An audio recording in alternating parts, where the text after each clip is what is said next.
Painted painless learning. નમસ્કાર વિદ્યાર્થી મિત્રો, આજે આપણે ધોરણ 7 વિષય ગુજરાતી પાઠ 20 5 દાણા જે તમારે સ્વ અધ્યયન પોથીનું સોલ્યુશન લઈ અને તમારી સમક્ષ રજૂ થયા છીએ. તો વધારે સમય ન લેતા પ્રશ્નોની ચર્ચાઓ કરીએ.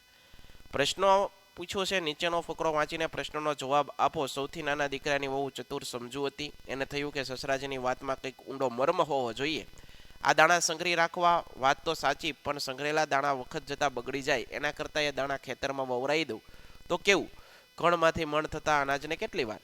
અને સસરાજીને પણ આ જરૂર ગમી જશે. કણમાંથી મણ થતા અનાજને કેટલી વાર એટલે શું? સમજાવો. કણમાંથી મણ થતા અનાજને કેટલી વાર એટલે થોડામાંથી વધારે થતા વાર લાગતી નથી. સૌથી નાના દીકરાની વહુ ચતુર અને સમજુ હતું એવું શાના પરથી કહી શકાય? સૌથી નાના દીકરાની વહુએ દાણા ખેતરમાં વવરાવી કણમાંથી મણ બનાવ્યા, તેથી તે ચતુર અને સમજુ છે એમ કહી શકાય. સસરાજીની વાતમાં ઊંડો મર્મ હશે એવું વહુને કેમ લાગ્યું? સસરાજીએ ચારેય વહુને 5 ડાંગરના દાણા આપી સંઘરી રાખવા કહ્યું, અને સમય હવે પાછા માંગીશ, આવું સાચવીને રાખજો. તેથી નાની વહુને લાગ્યું કે સસરાજીની વાતમાં કંઈક મર્મ છે, એ તેને લાગ્યું. બરોબર છે મિત્રો, હજી સુધી તમે અમારી પેન્ટેડ એપ્લિકેશન નથી ડાઉનલોડ કરી તો આજે જ ગૂગલ પ્લે સ્ટોર પર જઈ અને પેન્ટેડ એપ્લિકેશન ડાઉનલોડ કરો, જેની અંદર દરેક વિષયના સ્વાધ્યાય પોથી, એકમ કસોટી, આ ઉપરાંત સ્વ અધ્યયન પોથીના સોલ્યુશન સાથેના વિડીયો, દરેક વિષયના ડીપલી વિડીયો લેક્ચર, ધોરણ 9-10ના વિદ્યાર્થીઓ માટે લાઈવ વિડીયો લેક્ચર્સ, આ ઉપરાંત દરેક વિષયની વિષય વાઇઝ પીડીએફ પણ તમને પ્રોવાઈડ કરવામાં આવશે. ભાવનગર ખાતે જો તમે વસવાટ કરો છો તેના માટે ધોરણ 8થી 12ના તમામ વિષયનું કોચિંગ પૂરું પાડતી કોચિંગ ઇન્સ્ટિટ્યૂટ આલ્ફા એકેડમી કાર્યરત છે. તમે એમાં જોડાઈ શકો, એનો સંપર્ક કરી શકો.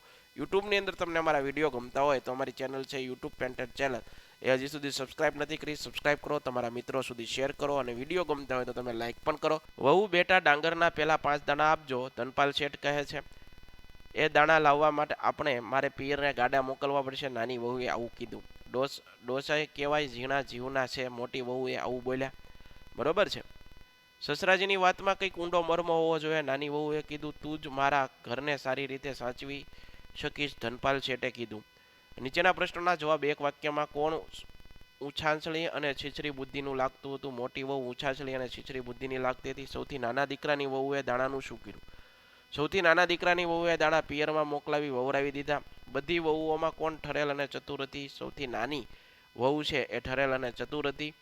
નીચેની જાહેરાતના આધારે પ્રશ્નોના જવાબ તમારે લખવાના. જાહેરાત આપી છે અને એ જાહેરાત વાંચી અને તમારે પાછળ પ્રશ્નો આપ્યા એ આપવાના છે. ડૉક્ટર આઝાદ અમદાવાદીને ડૉક્ટર તરીકે કેટલા વર્ષનો અનુભવ? 10 વર્ષનો અનુભવ.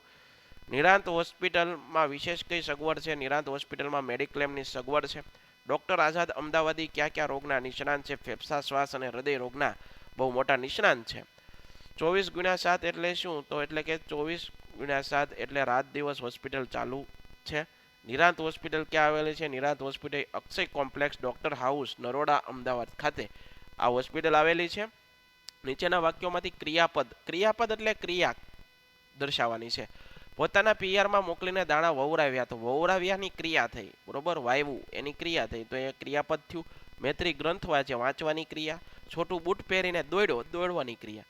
બરોબર, મેં માસ્ક પહેર્યું, પહેરવાની ક્રિયા. નવરાત્રિમાં હું મન મૂકીને ગરબે ઘૂમ્યો, તો ઘૂમ્યો છે તે ક્રિયા છે. નીચેના પ્રશ્નોના જવાબ. જો તમને થોડા દાણા આપવામાં આવે તો તમે શું કરો? અમને થોડા દાણા આપવામાં આવે તો અમે એને પણ ઉગાડીએ. કણમાંથી મણ થાય તો આવી બીજી કઈ વસ્તુઓ કે એકમાંથી અનેક થઈ શકે? તો કે ભાઈ બધા ફળો, છોડમાંથી ઘણા બધા ફૂલો પણ વગેરે થાય છે. નીચેના આપેલા રૂઢિપ્રયોગનો ઉપયોગ કરી ફકરો બનાવો. વાત માંડીને કવિ, જીવ પરોવીને દેવો, ઝીણા જીવનનું હોવું, લક્ષ્મીની છોડો ઉછળવી. જુઓ, મને બધી વાત માંડીને કહેવા લાગ્યો. તેના ઘરે પહેલા લક્ષ્મીની છોડો ઉછળતી. તેનો મિત્ર ઝીણા જીવનો હતો. તેને વેણુમાં પોતાનો જીવ પરોવી દીધો.